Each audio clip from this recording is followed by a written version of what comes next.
So I have the privilege today to be joined with Robert Orlando, who is an accomplished cultural theorist, award-winning author, filmmaker, and founder of Nexus Media, and he resides with his family in Princeton, in America. And his latest book, Karl Marx: The Divine Tragedy, which is going to be followed with a documentary, has just been published, and I was reading it, researching it for a while, and fascinated with this topic. And I reached out to do an interview with you, which you've kindly been able to do. Would you just like to take us through this very relevant, very interesting book with its title, The Divine Tragedy? I think you're unique in the way you're capturing Marx with this book. Well, they call this a reframing. Sometimes subject matters, especially of the past, they get pulled into modern conversations, but a lot of times they get pulled in through convenience or they're pejoratives used like Marx. Are you a communist? You're not. And so a lot of this was me trying to get at a very important subject matter.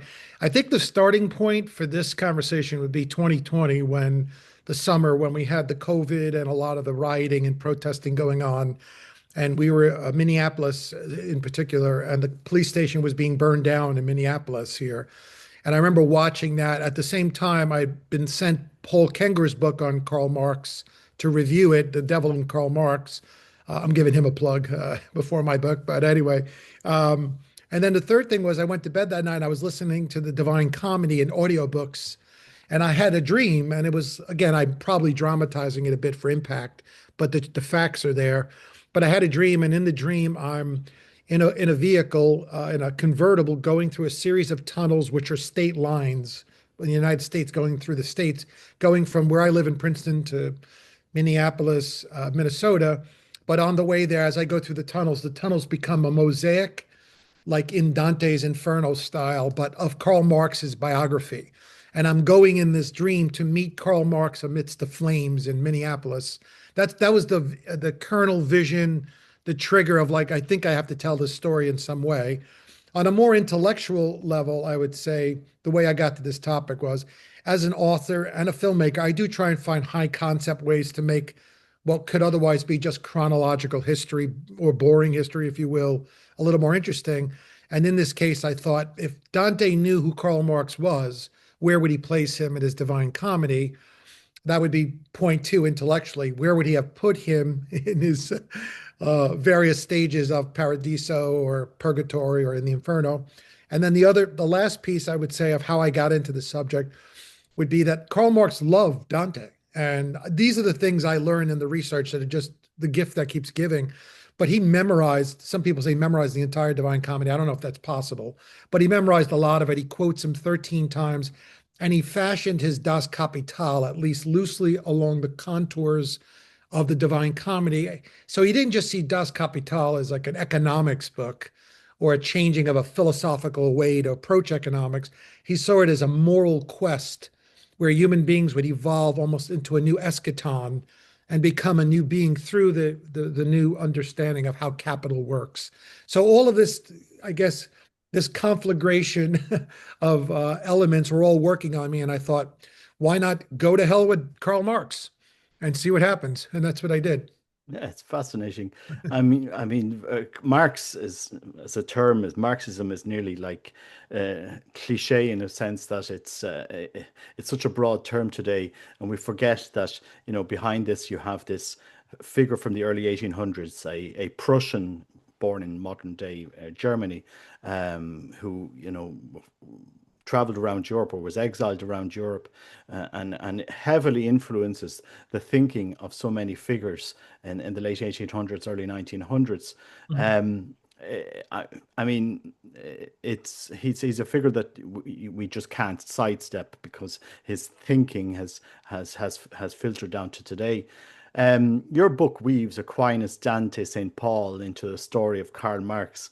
And I was just wondering, why did you frame Karl Marx's life within a theological and even an eschatological structure in that way? What was your thinking?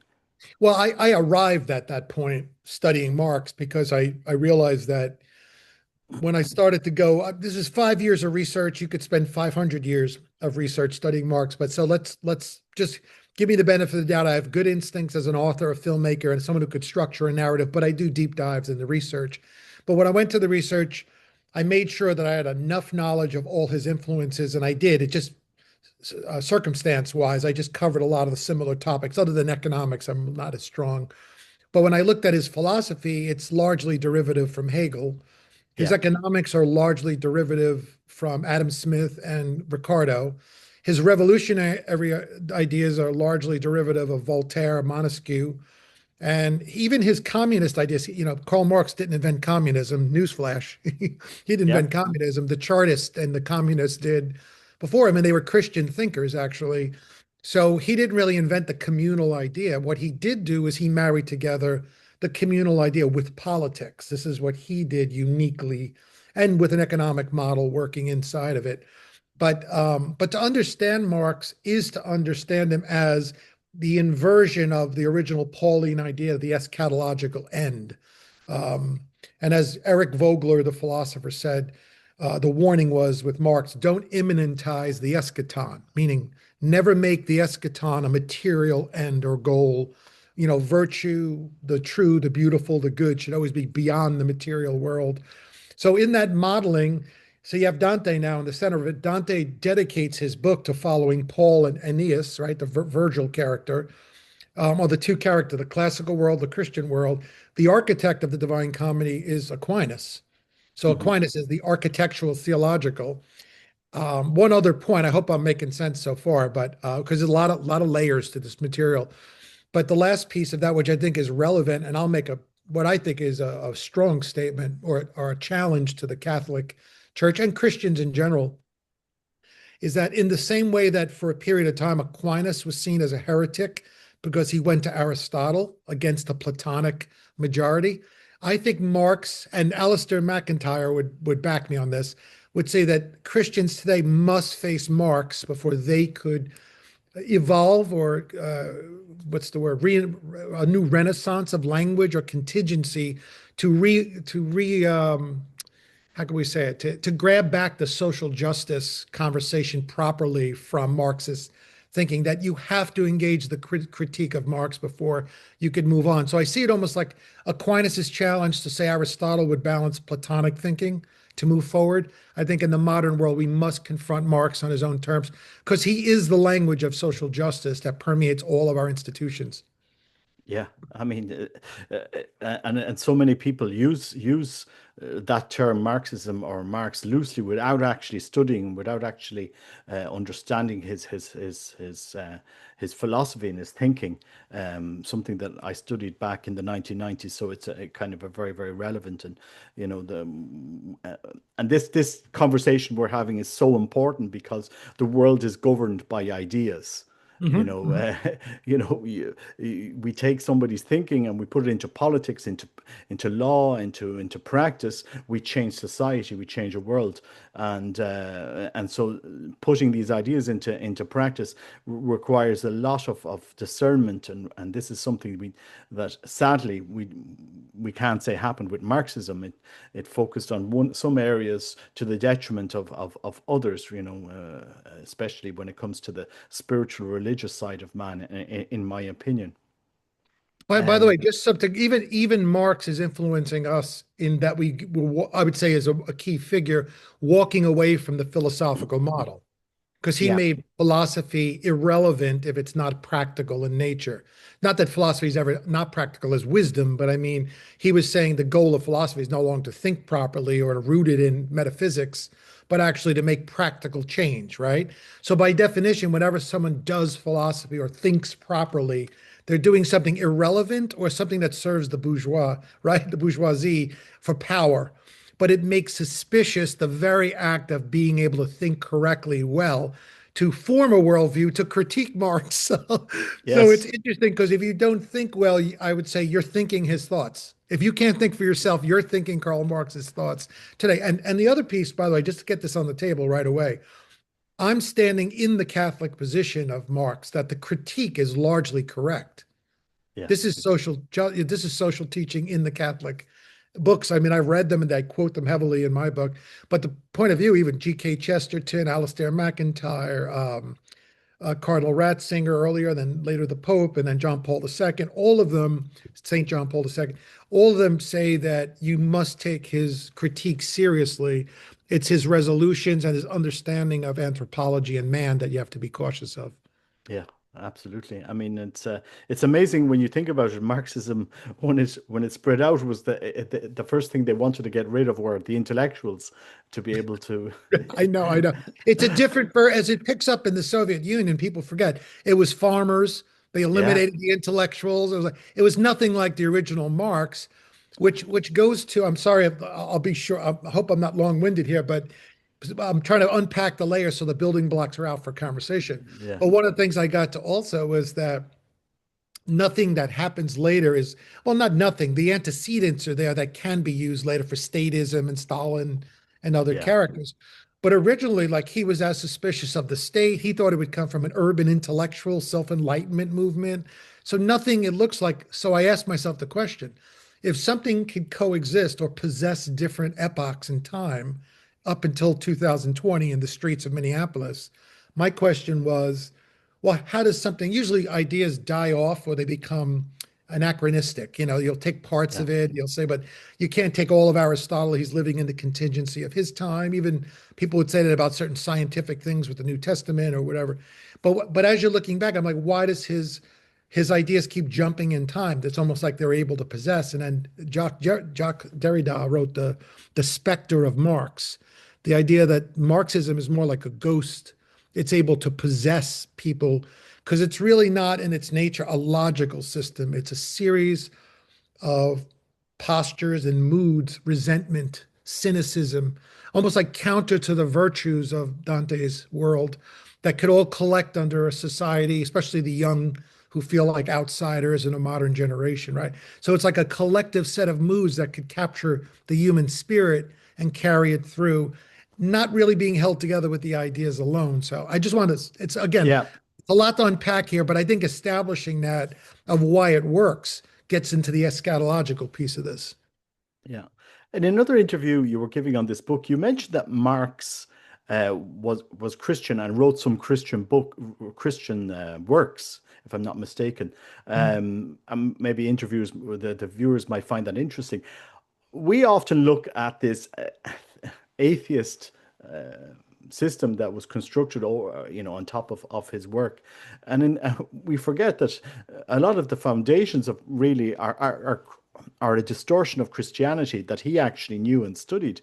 Do you want to elaborate that area a little bit? Yeah, I sure. think So about. you have to understand now, this is, if I had a compendium here, I would break down all these vertical building blocks. I'd go through Hegel and where he's studying underneath Hegel. So Yeah, Hegel is Lutheran, but we would understand them as more like Lutheran evangelical in our modern nomenclature. We would think Lutheran evangelical, although moving toward into an Enlightenment model of that. But given that they were coming out of medieval influences, also like Joaquin de Fiore, of yeah, who's the medieval visionary of Dante's work, who started with the idea of dispensations, so that Christianity moved through a series of dispensations. You know, the Old Testament, the New, the last days, and I don't remember the exact terminology. So Hegel is also taking from that the dispensationalism, the idea that the world in his world spirit, right, moves through a series of epochs and eventually becomes self-realized in Prussia as the ideal state, which is his idea, the right, when he talks about the right, the institutionalizing that world spirit and as a counter to Marx. But when you think about that whole movement forward, he's influenced by all that. Then he's influenced by Bauer, Feuerbach. These are all New Testament scholars who are reworking the New Testament so that Jesus becomes more like the Enlightenment figure, but that true spirituality or religion is a projection of man. So he's yeah, picking up on them right there. But if you took it on the face of it, he's studying under probably one of the greatest theological, umbrellas of the time. Right under him, he's being influenced all coming through. But also, he came from two rabbinical lines, and even his father converted.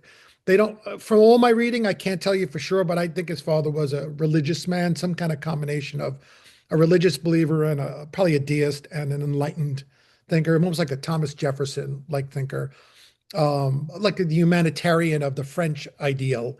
But he also sent Marx a Bible to read. You need more of this, he told him. But in his formative years, their version of elementary school, then private school up to college, he wrote all these essays. And I must say, like his essay on John, the Union in Christ, was one of the best written essays I've ever said. He went on about how, humanity can't hold together without the ideals of Christ and sharing in him in the spirit. And like, I was like, it was like beautifully written. And he's probably, I don't know, 15 years old or so, 17 years, no, 15 years old probably. And so he's very influenced with the ideals of Christianity until he gets to Bonn and Berlin. And that's where he really drops off. And so that's 36. So like as he gets to 18, 19, he starts to trash his Christian past and move on, and then starts writing poetry and things that involve Satan and the devil. And so it becomes more of a Luciferian spirit at that point. Yeah, no, some people, try to make him out to be kind of a Jewish figure, and really, he was baptized as an infant, so and his formative years were more Christian than Jewish as such, even though his family, his grandfather was a rabbi, as far as I can tell. But it's just interesting that for those early years, they kind of fundament, his successive developments. Um, Yeah, you you, have to know something enough to go against it, right? You yeah, have to love something just enough to hate it or to despise it or reject it. And I remember, and I think it was Bauer who they both rented horses and they went around mocking the Jesus on the horse. I forgot where they were writing in Germany, but they were making a public statement, almost like an open mockery. And he started writing also for journals that were like anti-Christian ideals. But it's almost, I started to feel like his life was a move away from that. Like, was it the imposition of being Jewish in a Prussian, which is by the way, interesting enough, it's they converted to Lutheranism, but Prussia in his area, Trier, is largely Catholic. So yeah, on top of everything else, it's unusual that they're in a Catholic area. And Marx despised Catholicism. He despised Catholicism. So, and even at the time, there are bishops and writers against Marx in the Catholic space, seeing what he's doing. But all of it is just saturated with Christian ideals. Even Goethe is incorporating it. So the whole spirit of Germany, it's hard to avoid that. yeah. No, it's fascinating. Um, How do you see Marx's materialist worldview clashing with Catholic anthropology, the idea of the human person made in the image of God? What are your thoughts on that question? Yeah, no, this is good. So the other when we did the event in Princeton, one woman asked me about how when we were talking about using or the loss of religious models for how we see our morals and our Yeah, framework for language. How do we talk about the imperfect, the ideal, if we don't have religious language? And she started thinking that I was promoting almost like a judgmental, like you sinner. So she brought up the word sin. Don't you think the word sin is destructive for people to hear nowadays because the connotation of judgment? And so I was trying to explain to her, and I had two doctors of New Testament doctors in the room, so I couldn't say too much because I don't want to sound like an expert. But everyone knows in Greek the word sin means missing the mark. Basically, yeah. it's yeah, I don't know about hamartia is That's it. Yeah, you got it hamartia, right. hamartia. Yeah, Yeah. So it'd be like shooting an arrow but never hitting the bullseye is always the example they use. And I always thought to myself, like sometimes language is you're not turning against the language, but you're saying certain language gets old because it doesn't quite fit the nuance of the time. So when I was saying in his materialism world, we don't have a language to speak about things like imperfection, sin, fallen state, a virtuous arc, a life of virtue. We don't have terminology or narratives to inform that space because once materialism comes in, he tries to make it a wholesale rejection of religious language as if it only serves the purpose to repress people. And I'm trying to move that. I was trying to move the conversation back and somewhere in the middle of saying, even if you're not fully there in the sense of revelation, right? A commitment to revelation, just in the natural revelation of scripture and how it reflects human values and narratives. Like without that language, we don't have a way to inform ourselves like the word sin or like the word kingdom of the phrase kingdom of God. We don't have these reference points and we don't know how to speak about our ideals. Then everything it's a reductionistic, materialistic move. And we see the destruction it's done in the modern world. And the last thing I'll say from that event was the hunger in the room for people to revisit this subject matter. Yeah. No, Mm. it's definitely driving that conversation, which is so badly needed. You're making this book into a film, if I'm not mistaken. Marx in Hell. To hell with Karl Marx is the film. To hell take. Is this going to kind of draw people through the book, or how does it relate to the book? Just Yeah, give us some it's kind of the frame of like how my process work to get to the subject matter. The book is a deeper dive into how to use Dante to explore all of Marx's ideas. So it's not as strong. I wouldn't say strong. It's a different approach. One is more wordsmithing. But in terms of the storyline, to hell with Karl Marx, it's going to be like seeing 2020 as the culmination of the real estate crisis, the inability of youngsters to graduate college and pay for a normal job, raise a family, into cross-generational poverty, the drug epidemic. So America from I'm getting pretty old now, but I remember, like, let's say 2000 as the divider when I got married in 2000.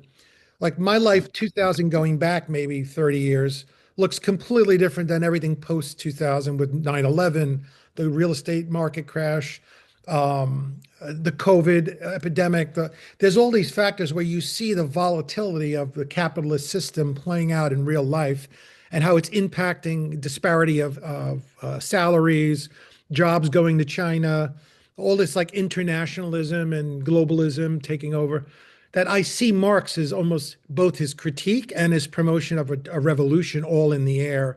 So it's more about me investigating his biography, going to the streets of Minneapolis to understand, like, how did we get here? Because I don't think yeah. it's all just like a bunch of reds in a corner, like communists coming up with this, diabolical plan. I think people take advantage of the tension, but I think this is the result of an unbridled capitalist system to a large degree.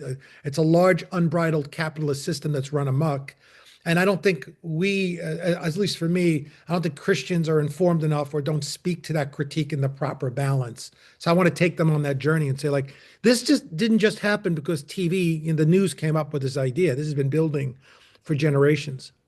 Yeah. So is this going to be like a documentary style film, or how is it going to be Like a like a meta okay. poetic first person docudrama. So it's me going and being willing to face myself and my own life, and I go to my personal life, like the weight that these different circumstances played out on me and my own development to go on that journey. So it's a reflection of me against Marx, going into Dante's world through a series of tunnels and finding out what's going on the ground there, because it's in the surface, it's a fire, but where are the dry leaves coming from? Yeah, exactly. Mm. Marx really tried to build, or Marxism often tries to build this paradise without God, this world that has its own borders, but kind of shoves out everything that it can't. How would you say it, materialize. We you spoke earlier about the philosophers, intellectuals. Right. They don't provide any kind of how would you say it, I mean, what does Concrete evidence or yeah. empirical evidence. Yeah. Yeah, but we Mhm. see now that, I mean, our education system, the socialist system, has run its course. That especially with AI coming, that they're saying, well, what would people do with their time when we have freed up so many people? There seems to be now a return to those. To, I mean, to philosophy. There's Mhm. actually, I mean, we've come full circle now.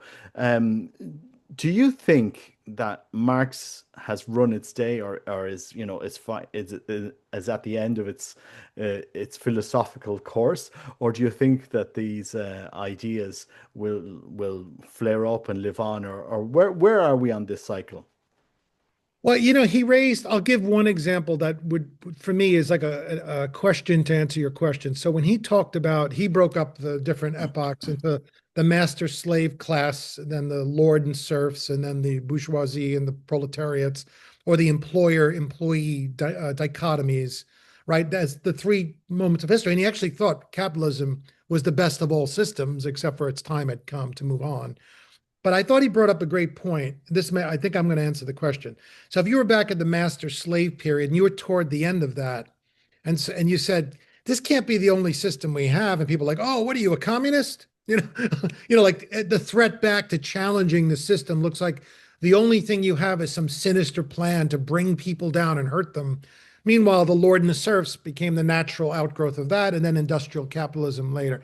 So I see us as somewhere on that threshold again, not knowing exactly what it looks like on the other side, but taking what was the best of capitalism and then having that morph.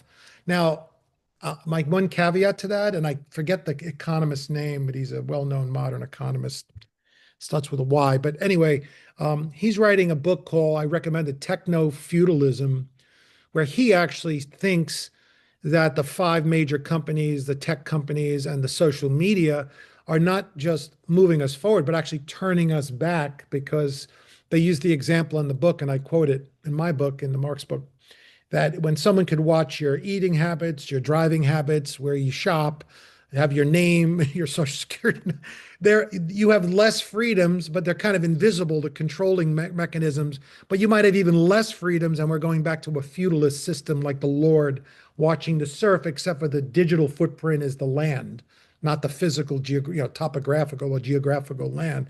I'm starting to believe this. I think it's the system is shutting down on itself because at the center, I don't think the forces of the market can balance a moral society alone. I think it needs a Yeah. moral center. And that's where the idea of Alistair McIntyre, you got to start with your original narratives. You got to start with your religious cores, keep it parochial, define what your philosophy is from the values you have. And I think that's kind of the direction it would have to go in, I think, to hold the center. And I'm on board that. Last thing, and again, McIntyre informs a lot of my response to Marx in the book because he takes him so serious. I don't know if he knows, but McIntyre was both a Marxist and a Stalinist, by the way, for a while, Hmm. and then converted to Catholicism. So he gets the full curve, the arc of what I'm doing in the book. But he would say, think of a fishing boat that goes out in the morning to fish for the community and bring back a fresh, catch. Right. When you get on that boat, you have a captain. There's a hierarchy, right? A captain, a yeoman. Someone's doing the bait, someone's getting fueling the ship or whatever. When you get on that boat and you're the first person who walked on, it's a new day for you. You don't question the hierarchy. You don't say like, why is that captain the captain? Why am I that? Because you understand that the purpose of that boat, like a virtue, like a moral system, is to get something accomplished beyond your own individual needs. It's to accomplish a mission. You see your role in the mission, and it's understood there's a hierarchy because there's a level of competency. It's not power, right? The, Yeah. the, the captain didn't trick everyone to get on the boat because he was manipulating them. And then just to completely milk the analogy, you wouldn't fire a whole class of captains and say that by nature they're all evil having the position of a captain because they got it through their privilege or so there's a point where Marxism has run its course. It's just it's not getting the job done. But in the critique of the abuses historically, I think it is. So it's a combination. Yeah. Yeah. Forgive me for the long answer, but yeah. No, that's Yeah. okay. Yeah. Many Catholics worry about Marxism influence in modern culture. Based on your research, how do Marx ideas appear today in ways most people don't recognize? And I thought that was kind of something fascinating to discuss. Yeah, I don't think from what I 5 years of research and knowing Marx a little earlier, I don't think many people know Marx. I think they're Yeah, talking correct. about caricatures of Marx or simple like 5 points, check the boxes, Communist Manifesto, evil guy started communism. So I don't think most people know him to engage in because I think they would engage him seriously like a Nietzsche or someone like that. You would take the ideas of his critique, just like Nietzsche. I mean, Nietzsche, you could see Nietzsche as being, I write about this in the book, you could see Nietzsche as being the father of Nazism, but I think he would have rejected that outright. You could see Thomas Aquinas being influential in the Spanish Inquisition. If you're going to just hold everyone's ideas to what people do with them later, then Yeah. Marx doesn't have a chance. But I don't think it's fair to do that. So I think you have to start with what can you take from him. And I think it's thrilling kind of peek behind the curtain of how does power preserve itself? Can it use religion? Sure it can. Can it use mythology? Sure it can. Can it be less concerned for the poor because of the timeline? Or can it change technology without being concerned of the generation it's leaving behind? Of course. So all his critiques make you sharp, but to be educated about it, I think then you nuance and say, but we're not going to destroy something before we know what the next phase is, or look to reform, make revolution the last resort, not the first impulse. So an educated class, I think, could do a lot with Marx.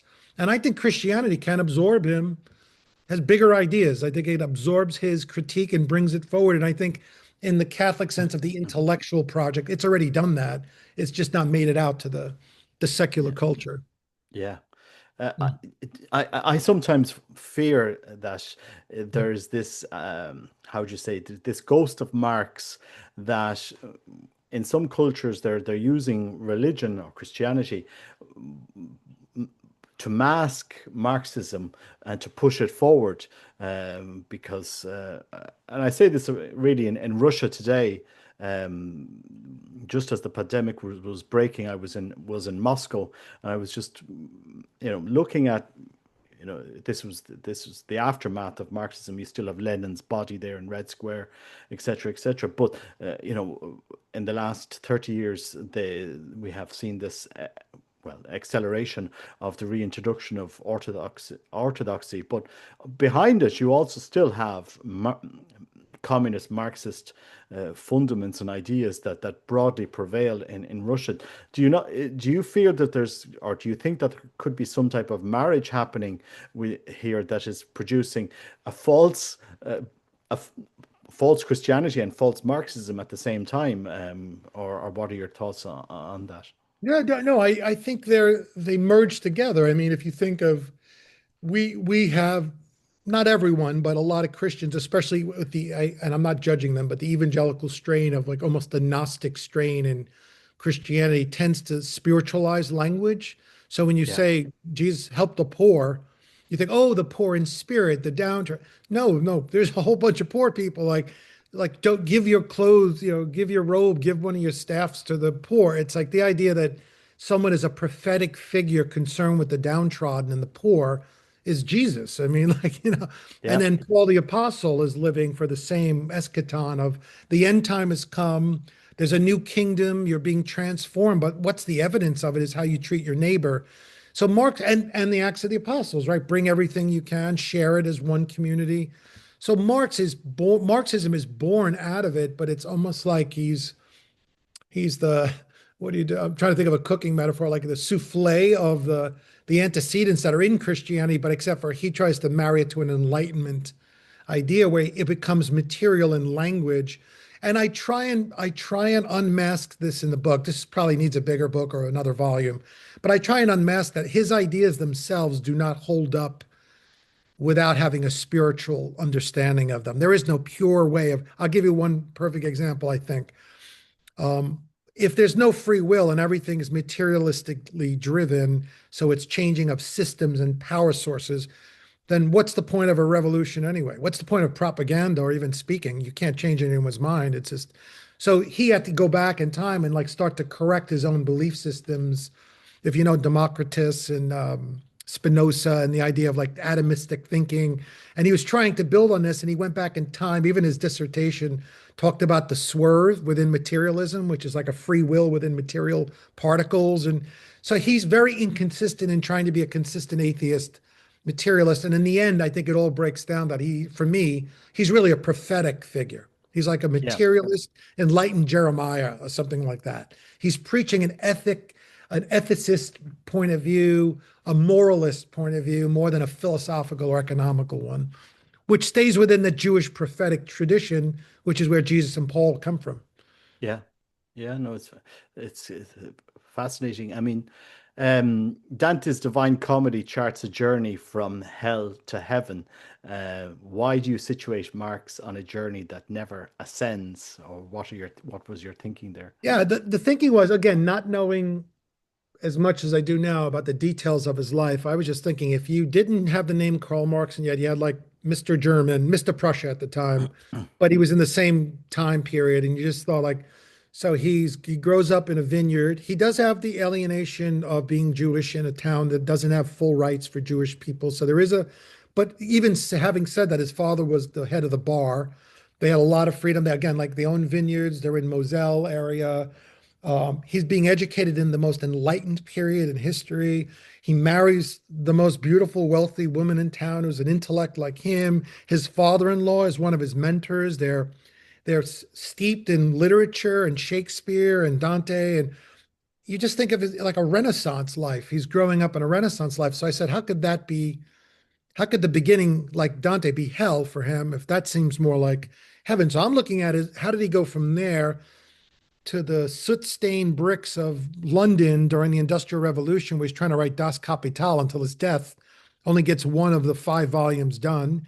And he's just slaving over it, and he's almost like trapped in his own mind. And he's losing children, poverty. It's kind of a tragedy. There's a tragedy to his story, just Yeah. given the narrative. But I'm like, I thought it's better to flip it and not say, flip the direction and not say, in Dante's case, you start in hell and then you emerge from hell to heaven. In the case of Marx, it seems like he's kind of starting in an idealistic paradise world and then devolving down into a hell, a self-imposed hell. Let's put it that way. Yes. Yeah. Yes. And in the book, I take the liberty of writing little vignettes of like plays. I imagine in the end, Marx in Dante's courtroom, and he's got the Beretta on and the whole thing, and then Shakespeare's in the audience and Hegel, and but they're all getting the final, verdict on Marx, and Dante's confronting him, and Marx is mocking Dante as being poetic, and so it's like because at some point we don't really know what would have happened, but I play with the antecedents in the book. Yeah. Oh, it's fascinating, and it's a very unique approach. You're certainly the only person that has kind of framed the Marx in this light, and I found that I found that intriguing or fascinating. You're also bringing Dante's work, more of a relevance to today that many people don't realize. And how would Dante have written that work if he was alive today? That'd be something fascinating. Who would you Mhm. place there? Does Marx offer any insights that Catholics should take seriously, even if they reject his conclusions? What would you say to that? Again, like this is, I'm going to go very theological here. So I would say that if you think of the thrust of the New Testament, the initial, like, so people would talk about the scriptures as 3 different waves as it moves away from Jerusalem, more toward the Greco-Roman world, toward Rome, right? And we're talking about the early 3 centuries or so, maybe 4 centuries. If you think of it as different waves, that the church is going from a more eschatological expectation to an institutionalized church. And there's debates about when this happens. And, in John, it's fully realized, but in the original Gospels, it's not as realized in Matthew and Mark. But if you look at these, and please stop me if I'm not making sense here. But as we evolve west, you see these 3 different layers. But the initial eschatological snapshot of Christianity as embodied in the New Testament is still a snapshot that has a strong eschatological expectation, right? Something's going to happen very soon. And then Yeah. eventually Paul writes Thessalonians 2, and he says 1,000, one day is as if 1,000 years. So he's trying to calm down the parishioners and like say it's not going to happen tomorrow. Because people were concerned in Thessalonians that even their immediate generation, people died before Jesus came back. So if you think about that, I think that kind of bleeds into the church a lot, and it's not done consciously, where I think we take the vertical of the spiritual experience and the immediacy of heaven to come in a new world, and we kind of shove aside the material reality of the world. All of creation is mourning, Romans, right? All of creation is Yeah. mourning for redemption. So, and being a good Catholic and a sacramentalist, I see it as they're both equal. I see it as a comet tail. So we're in the physical space being transformed. But I think Marx, and why Marx sticks to young people, is because people still live in material reality as much as their aspirational or spiritual trajectory is looking to a greater world or a kingdom. I look at that more like that's so much to figure out. That's so hard that the immediacy of how many needs you can meet, like right now, in the spirit of Christ, in the spirit of Christianity, it just seems like it's a compensation for an overemphasis on a spiritualized understanding of everything and not giving the material reality, which I think that's what Marx is kind of poking holes at. He's Yeah, trying to say it's people still eat and they live in their bodies and they have five senses. And like, so at some point, your virtue can't always be, well, that's your body that's decaying. So you need to focus back. It has to be, no, you start with the immediate, let the afterlife come when it may, yeah, but you don't live to die, right? You live to live and you let death take care of itself. So it's like a reorientation. And I think that's why it's sticking. I think Christianity has to make that reorientation, and a lot of it does come from later Protestant thinking. That's a whole nother conversation, but I think that's the why I'm a Catholic. I just think you have to marry the physical world with the spiritual world. The kingdom is coming, and the kingdom is within us, right? It's both. yeah, yeah. No, it's interesting. Because I do think that where we saw the serious influence of Marxism and liberation theology in the church, and which was always just focusing, okay, we have poverty and we have suffering, we have to take care of this. But once we've that done, where are we going? What is the next step? I mean, in Ireland, us Irish went through a time of horrific poverty. The church, Mhm. the church came in, built churches, built schools. This was in early 1800s after Mhm. emancipation. Yeah, But Cardinal Newman, like yeah, had a mission to the Irish. Yeah. yeah, Mhm. yeah, and it, I suppose the church did great work, but then it lost its mission. We've taken care of all the poverty, we've taken care of the education system. There's jobs, there's employment, there's hospitals, there's everything there. I mean, the whole Irish economy is built on a Catholic structure. I mean, Mm. Mm. but today we have lost God. We have everything but God, and and you have this suicidal, sad mentality, depression, 300,000 people taking drugs, cocaine, whatever. Man has lost its meaning because it has created a new God in this. Uh, I mean, sad, but that's the situation that we live in. And so like it's important that I think anyway that people play with these ideas to understand these ideas, but understand we are spiritual beings, and that spiritual dimension can't be divorced Right. from our thinking and our policies. Right. Like the soul of the city or the soul of the man, right? Like it's the undefinable, what is it? The sum of all its parts that you can't Yeah, completely touch or hold, but you know its essence is there. Like you could see that being in a, because I would say what you just described, I wish I could say that, but I know what you mean. Sometimes it becomes the structures and the institution, but it loses its soul in the message. So yeah, so I guess it's a body of the both end again, right? Like the message and the inspiration plugging back into the material. But it's almost like a victim of your own success too, right? Isn't that kind of yeah, yeah. yeah, it really is. But it's interesting that with the same drug issues, like turning in on yourself, it just goes to show you how wealth at a certain point doesn't matter. It doesn't mean anything Yeah, I at a mean, certain level. we're up there now with Switzerland and Norway, and Oh wow. as the highest per capita wealth in the world, and which is true. I mean, everybody like employment is very easy in Ireland, but what do people want to do with the wealth? What do we use this for? Mhm. And then we turn out to be the fourth highest or third highest drug users in the world, which is Mhm. astonishing.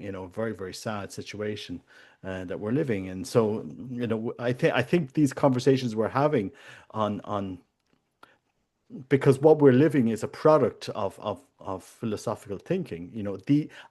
Ideas, these philosophical ideas inform political ideas, political Yes. decisions, and the only way we change this is these conversations where we think, look, if you're going to completely reject our spiritual side, the call to virtue, the call to help our neighbor, the call to community, church, worship.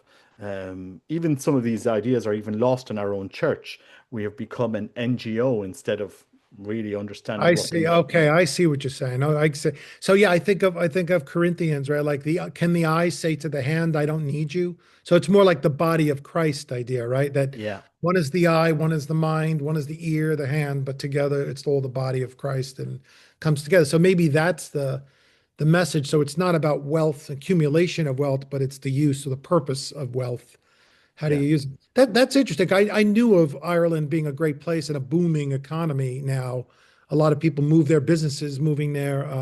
yeah, So it's interesting that you're on the other side because you're definitely a religious country. So I'm just thinking because it doesn't reflect what I'm thinking being an American, but yeah. um, interesting, interesting. Yeah, no, it's fascinating. I mean, I've worked in the States as well, and I find when I'm over there, I find it an interesting culture to interact with. Uh, on a weekend off, I would just say take the subway or take the MARTA in Atlanta or something, and go around and see sights, and people say, and then I look around and I said, people come up to you don't you I'm in a different culture, and it's it's strange to experience that in a way, but I suppose the sad reality is we need to be able to give these values that'll help everybody. Do you know what I mean? Is um it, do you still have the same thing like us with the kids with the phones and they live in the digital space all the time and the gaming and because a lot of that is also, I think, an enormous, like we haven't addressed that at all. I think they're gonna have to put like road signs on all that digital highway business. One other concept I've worked with is both from Paul all the way up to modern times is the idea, the bridges you build to go out into the world become the same bridges your enemies come on to kill you, right? uh, yeah, So the yeah, Gutenberg does this in Germany, right? And then the roads in Rome, and then you have the digital highway now. So I'm wondering, could it be the case again of the end of a culture because you're bringing in more of the bad than you're yeah, sending out for the good? So technology is another big challenge, and that seems like it would run consistent through Ireland and Europe like the United States. That would yeah. seem to be a factor in both cases. I mean, today people live on their phones. It used to be, I mean, the television. I mean, in our house, we grew up with television, but the, I wouldn't say we turn on the television even for an hour a week anymore. Mm-hmm. People live on their phones or on their laptop or something like that. And we see the sad thing is we call ourselves more connected, but even more disconnected in reality, because we are social beings, and we need to interact with other people, but uh, technology in effect is destroying us, and we see this with younger people that are their mental health and is suffering more than ever before, and it's a very strange reality to see when we think about it. But I think this is we just don't see the consequences of how things are evolving so rapidly, so fast. We're not able to actually capture how noxious and how damaging for our society will be in 10, 20 years time. Our attention span and what people can focus on 5, 10 minutes is where we are. Have you read any of Heidegger's warnings about technology? If you've read his philosophy on technology, he's written a If couple of books and articles. I read one book on him, but I know he's because he warned about the use of technology as a idol, like a false Yeah, idol being used in society. But I think about this too, like the virtual life versus an existential life, meaning the Blade Runner question. If you know the movie Blade Runner, if you yeah, remember Blade Runner. So is like the life, if you could put a memory card in someone's head of 40 years lived, is it the same as the real world lived through 40 years existentially, where you're in the world and you're embodied in your world versus a mental input? You think of digital versus that. And is the digital age yet another reflection? I think Marx would critique it. I think he would say, because technology got bought by the capitalist class and it was used to own communication and then propagandize and then control the ruling class. And so technology could be as dangerous as everything else because it's virtual, right? So yeah. there's something about community. So here's a question for you, not to turn the interview around, but so When I think of Europe, I think of soccer games and pubs where people come together. Is that, I don't think of Uh, church anymore. Is it the same in Ireland? so in Ireland, not soccer, we would have our own football. Gaelic football would be the Okay. number, rugby and soccer. So yeah, a Okay. massive, massive Right. sporting country. Pubs, bars used to be, and they're still strong, but they're not as prevalent as they used to be, say, Hmm. 30 years ago. Um, Gyms, fitness, other that's type of this seems to be the new socializing spaces for young, at least for my kids anyway. They're all in gyms. So they're not That's they a don't good seem thing. That's actually a good thing. They yeah. care about their health. Well, maybe not. Maybe not. Yes, no, it is good, but then you can make a god out of health as well, I see. with with the whole industry that's developed, so-called nutritional industry around it. But it's I think our young people are looking for meaning. They're definitely looking for something to actually to challenge them, and I think what you're doing and other authors like this is really speaking into to the world today to say, look, because Marx, if I would love to sit down with him and say, look, this is what your writings ultimately fed into. What would Marx think of Marxism 200 years later? That would be a fascinating project to actually dissect.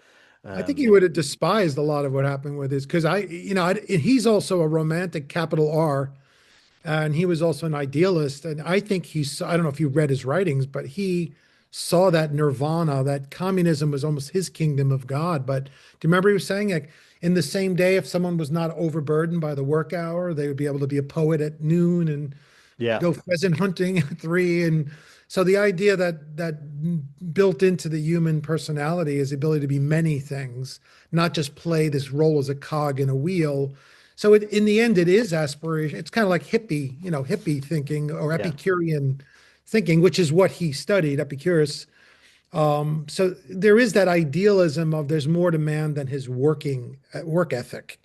So yeah, you could argue that does it also I don't know again what the work hours are where you are. And here it seems like people work to a fault for freedom. But what freedom do you have left if you're exhausted from all the work you did to stay free? So Marx really digs down into this. Like, what does it really look like? And how do you really break it down? That's the urgency. I think that's what young people are grabbing on. That's what they're holding on to. Like, it's making sense for me now. It's not full of all this abstract, big talk or old people's talk. It's like immediate, it's urgent. And he writes that way. He writes yeah, in language like that, like vampiric capitalism. He uses literary terms in his writing. So yeah. he's very potent. He's very effective. He's an activist. I mean, that's what they do. They activate people. Yeah, certainly did. I mean, we can understand when he was, alive. He was witnessing horrific social standards in various places because he was exiled a couple of times to different countries, and as you said, he ends up in England towards the end of his life. But today our culture glorifies employment to such a extent, to such well wealth Yeah. glorifies wealth. I often look at my American friends and they have, I think it's 2 weeks holidays or something like that, or and a few personal days, and I would take. I have done during my career a month off and just go walking with my son, just do the Camino and stuff like that, and Mhm. um, uh, you know, obviously unpaid or something like that. But then our holiday, we would reduce our standards and stay in cheap hostels and stuff like that. I Uh-huh. mean, but we have to get away from this idol of just the house, the car, the wealth that we hold up as, this is what your success is. No, Sure. success in life is something more than just money, in my opinion. But Yeah, yeah. Well, even like leisure time when you have the freedom to choose what's valuable to you, yeah, not what you need to do to earn. I mean, these are again the issues, and I do think that existential hunger has been in the air. I just started doing these interviews, but I've been doing this for a while, and it would seem like that's the common conversation. And what Marx speaks into is the urgency, kind of pulling back the curtain on what the younger people already know because they don't have the jobs, at least it sounds like Ireland is doing much better than most countries. There's also another built-in conversation about how Europe benefited post-World War II because of the American protection with military and had a chance to explore more socialist freedoms and, leisure Yeah, class type opportunities. And that's a whole other conversation. So you're welcome. yeah. Uh, but No, anyway, now with all this NATO and pulling out, we'll see where that goes. Um, but yeah, that aside, it's just like again a victim of your own success sometimes. And but I'll say it again. Like I think everyone should know Marx. Everyone should take time with it. Don't take it as a pejorative. Don't take a side to pick like a political side. Just read my book, available at yeah, all bookstores. yeah, Um, because I think I treat him with a new frame that makes I try and make him relevant and fresh for the time and give it a creative spin so they enjoy the read. yeah. Oh, I found I mean, I found this topic fascinating, and actually, when I got the kind of the brief on your book, and I was just there thinking about it for a few weeks, and then I said, "Oh, I really need to interview this author. I think this is nobody is doing what you're doing, or nobody has thought of this in that way." So I enjoyed that, Robert, and we're just up on the hour here, but Can you I'll tell put my it. wife all? Can you tell my wife all these nice things, please, about me? I absolutely. I may. I'll definitely. And you have some other books, if I'm not mistaken. This is you've Sure. written a few. Have you written on the Shroud of Turin as well? If I'm I not did. mistaken. My last book was Shroud of Turin. That was a lot of fun. And then I wrote The Divine Plan also on John Oh, Paul II and Ronald Reagan. I've also written numerous books on Apostle Paul, some military World War II history, but I like yeah, the zone. My next book is on George Washington, and then I have another Paul book after that. But for some reason, I'm fascinated with enigmatic figures with a lot of contradictions or competing sides to them. And maybe I'm one of those people. I don't know. I'm a little yeah, crazy myself.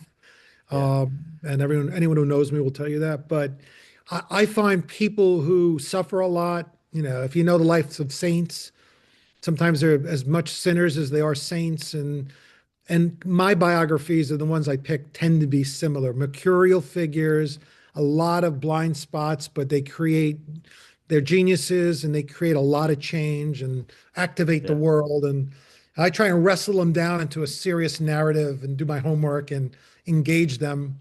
My Yeah. film background, I think, actually helps a lot because I approach it like an actor, a method actor.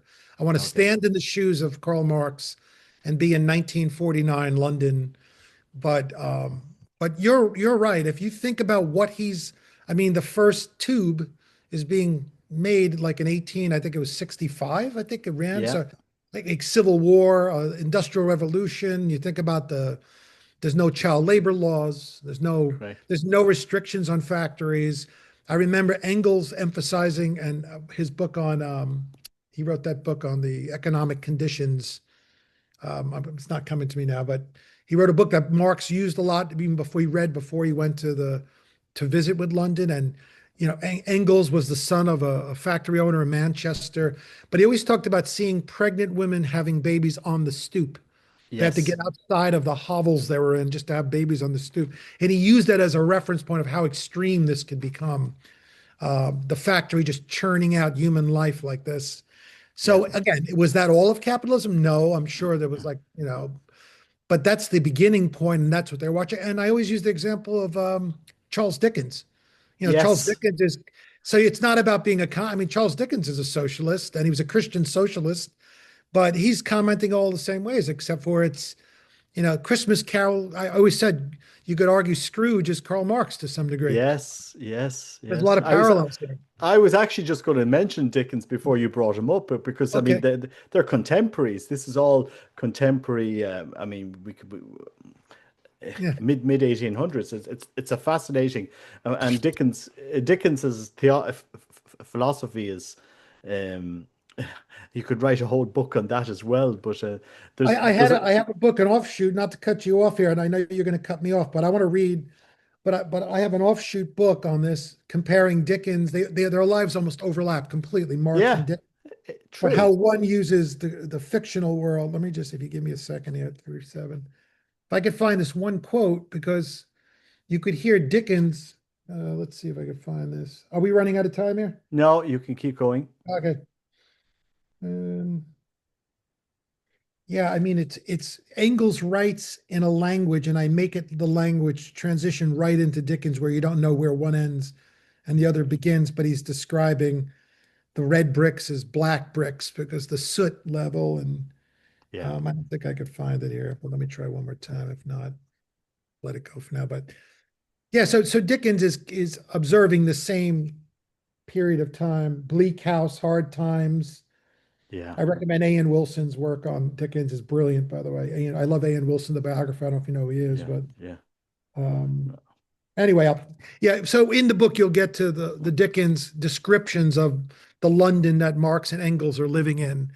But so I say that to just pull everyone out of the idea of the communists saying this only, because everyone's commenting at the time. yeah. Fascinating. Robert, we'll definitely have you back on some of your other books and any other ones. You're a fascinating person to talk to. You have You got to tell my wife that too, by the way. I, it's great to Getting engage with plugs in somebody. here. I'm getting plugs in. You can tell my wife is Polish. She grew up during communism, so she remembers Sure. it. She's not a fan of it at all, Yeah, yeah, of because growing up behind the Iron course. Curtain. But it's interesting. But hopefully this interview will drive a debate into Mhm. people, and I'd love to have you over here in Ireland if you were to ever do a conference here, maybe 10 books, yourself and Conor Gallagher or somebody else would come over and do a conference. It would be absolutely fascinating because Can you follow up with me or Connor or whoever your I will, contact I is, or will, I just let will, us know? Yeah, absolutely. I because will that's in absolutely. the works now, and maybe we can include you somewhere along the line. Yeah, absolutely. No, I think I mean, it is the forefront. This is what we're hearing in the media. The forefront is a return to philosophy, a return to thinking, Mhm, because man in search of meaning. We need to give the next generation a meaning beyond materialism, work, and science and mhm. STEM subjects. We have to. Expand horizons, and I think you're definitely doing that. You're definitely touching on a lot of really relevant topics here in this book, and I'll put a link to it below, and it'll be fascinating to have you back. And just one last question on Paul. Have you read N.T. Wright's work on Paul, or what do you I've interviewed with him. I have in you front of 200 people in a studio, and he's in my first film. Yeah. really? Yeah, and my biography that's will come out 2027 is the plan now, will be kind of the one after N.T. Wright's version of Paul. But yeah, yeah, I interviewed like 35 Pauline scholars. I have a whole library. I have an institute, a Pauline Institute, a nonprofit I'm working with right now to get out the word on Paul. But if you want to talk Paul, I'm always available. Paul is Yeah, fascinating, fascinating. I say next to Alexander conquered the world, Caesar organized it, and Paul taught us how to think about it. yeah, absolutely. No, I'll definitely have you back when you have some of your books on Paul and go through them. I think he's a fascinating. Well, I mean, New Testament figure. I mean, I mean, changed the world in many ways and Sure. propelled. But I'll send you something on St. Paul afterwards. I've done some stuff on. You might find it interesting, and let me know. We'll touch base later on it and Okay. have. But Robert, Well, it please was keep in touch with me, Robert. I like your I, name. w- and again, it was a fascinating hour. I really enjoyed it, and I'll put a link to the book below, to the your website, maxinhell.com, and to your media, Nexus Media. I'll put those links below Right. You so could do people can. robomantics.com is my individual website. Okay, ROBOMANTIX. Do you have that .com? yeah, I'll put it. I'll put that all in Okay. in Okay, the great. video as well. Great. Great.